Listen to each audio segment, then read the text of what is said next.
Mr. Witness, ano ang pagkakakilanlan ng mga persons of interest na tinukoy mo?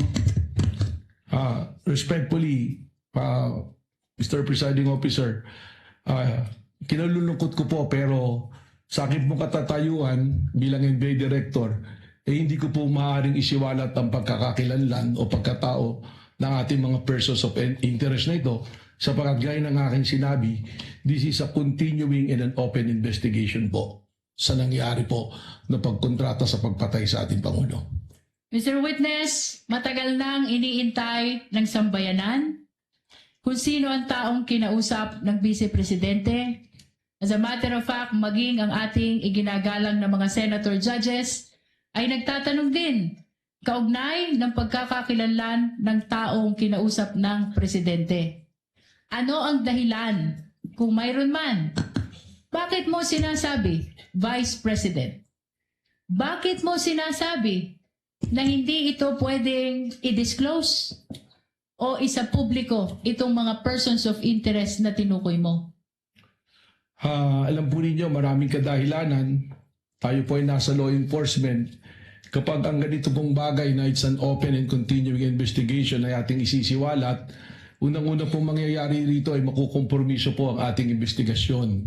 At may lalagay po sa alanganin yung pong ating mga tinatawag na informants o assets na nasa ground na nagbibigay po sa atin ng human intel na tinatawag. At kasama na rin po rito na yung pong aming capability to have successful operation ay makompromiso sapagkat maaaring hindi na po kami pagtiwalaan ng aming pong mga pinanggagalingan na source. Pangatlo po, it will violate the right of privacy po ng mga individual na ating natukoy na persons of interest. At meron din po itong kaparusahan under the administrative code na kung ang isa pong information ay confidential, secret, or top secret, hindi po ito pwedeng ibahagi basta-basta sa publiko. Ito po ay exception din sa Freedom of Information under po sa Memorandum Order number 15 po ng ating pong Pangulo.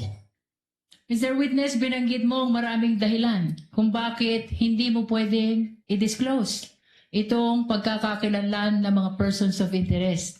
Baguhin ko yung tanong, anong pagkakataon kung meron man na maaari mong ibahagi sa impeachment court na ito ang mga persons of interest na tinutukoy mo?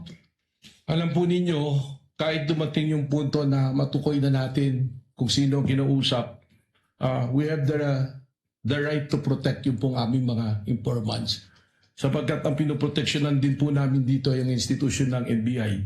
Subalit ito po ay patuloy na pagsusuri at report na tuloy na ginagawa po ng National Bureau of Investigation. Katunayan po, nandirito po sa akin yung mga report ng task force tag as confidential.